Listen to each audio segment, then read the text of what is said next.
I think we have to process and understand how much these words like left and right, Republican and Democrat, are ceding to a new set of political arrangements. When I founded Hopium 2 years ago, what I talked about was that we were entering a new political age. And what I said is that this new political age that, Clinton, I was part of the Clinton world and the campaign in 92. I was in the war room with Carville and Stephanopoulos. I worked there. And this is now dinosaur times, right? In our politics, the olden days. And by the way, it's my dog barking. I apologize.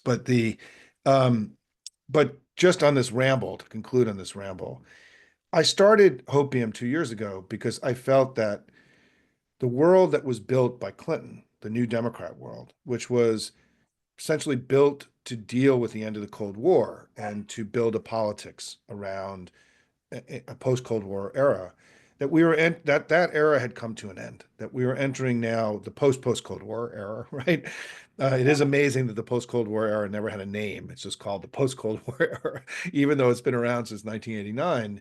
And we're now entering, and I felt like we were entering a new age and that it was going to be defined by a new set of challenges and where what we were trying to do in the Clinton era was to build a world where we extended the American project to the whole world, right after the fall of communism, where the unaligned nations and the communist nations came together in a single global project and a global economy and a set of global politics that were based on American values of freedom and opportunity and a rules-based order, right?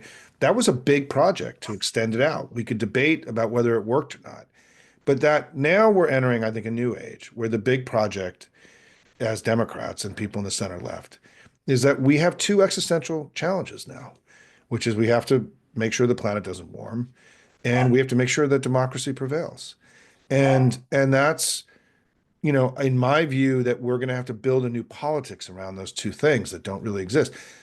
The campaign, the 2024 Harris campaign, never talked about climate change, right? And we are still not where we need to be. And I think what I'll leave you all with, as having been through these periods of when we've been down, is what's exciting about what's coming next. And I should start with this in my talks from now on, so that it isn't so uh, uh, hard scrapple in my message.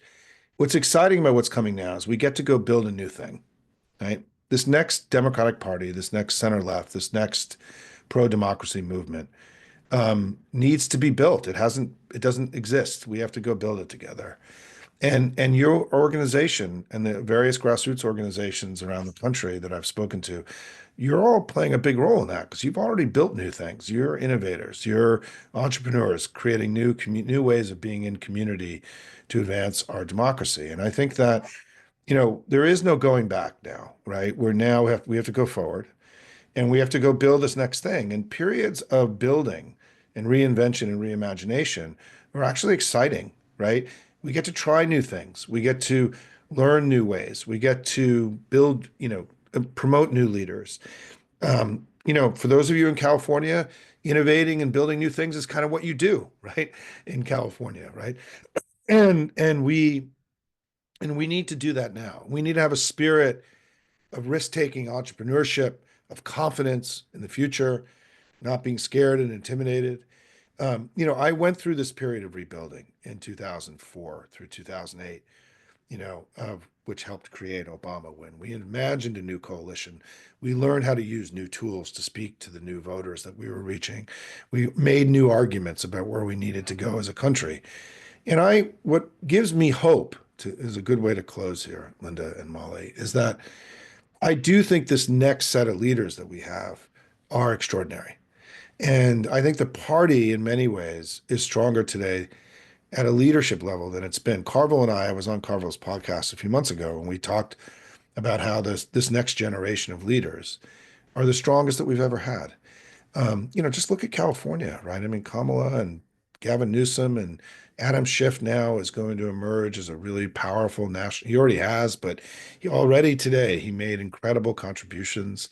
Alex Padilla, by the way, who I love and who I know and I've known a long time, who I feel has been a little bit quiet as a senator, was really like mixing it up today, right? I mean, it was great to see him out there. He's like was kicking ass today. And I think that new people are going to emerge and new institutions and new, so view this next moment as, as a moment where new things are going to happen. And part of our job is to encourage that and be open to that, be seeking the new leaders, the new ideas, the new institutions, the new tactics. This idea of us now creating a lobbying corps of 1 million people who are calling their congressmen, their senators every day, right? Giving feedback on legislation. These are all things now that we have to be open to, and so I want to end by saying that, you know, this is going to be really hard.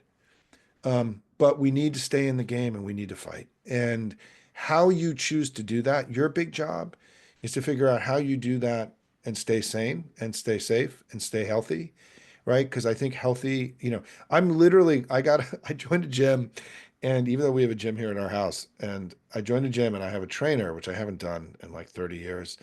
And I'm doing it because I want to get physically stronger in order to manage what's about to happen. Like literally, I feel that my body has to get stronger for me to be able to manage what's about to happen. And so I have a plan, right, of how I'm managing this period and how I'm contributing. All of you have to come up with your own plan. And that's part of the reason, this organization's here. And I'm really, again, want to conclude by saying thank you all for being here today and for all that you do for our country. And obviously, our work is not finished. We have a lot of work to do, but I'm grateful to be in community with all of you. And Linda and Molly, you're never shy about asking me to come back. And in fact, I'll be coming back in March. By the way, I will say for all of you, I've never spoken with Heather Cox Richardson at an event before. This will be the first time. She's one of my absolute heroes. And so I'm really I have like, this is really important to me. So all of you have to show up for that event in March.